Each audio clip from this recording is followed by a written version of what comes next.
19শে জানুয়ারি আমার বার্থডে ছিল, কিন্তু কোনো মানুষ সেই বার্থডেতে উপস্থিত না থাকায় পরে আমার বার্থডে সেলিব্রেশনটা করলো এত সুন্দরভাবে, আর এত সুন্দর একটা সারপ্রাইজ আমাকে দিল। সত্যি আমি এক্সপ্লেন করতে পারবো না। মানুষ মানুষকে ভালোবাসলে কি না কি করতে পারে, সেটা যে কোনো সম্পর্কই হতে পারে, বন্ধুত্বের সম্পর্ক হোক বা বাবা মায়ের সম্পর্ক, যে কোনো সম্পর্কই মানুষ মানুষকে ভালোবাসতে হবে।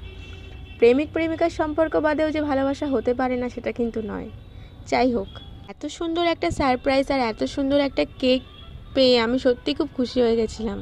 শুধু সারপ্রাইজেই কিন্তু থেমে থাকা নয়, সাথে সুন্দর সুন্দর খাবার অর্ডার দিয়ে আমার মনটাকে খুশি করে দেওয়া হয়েছিল। স্টার্টার থেকে শুরু করে মেন কোর্স কোনো কিছুই বাদ যায়নি, আর সাথে ছিল মকটেল আইটেম। সত্যি এত সুন্দর সারপ্রাইজ পেয়ে আমি জাস্ট মুগ্ধ। আর লাস্টে ছিল আইসক্রিম। সুন্দর দিন আমাকে উপহার দেওয়ার জন্য থ্যাংক ইউ ফর এভরিথিং।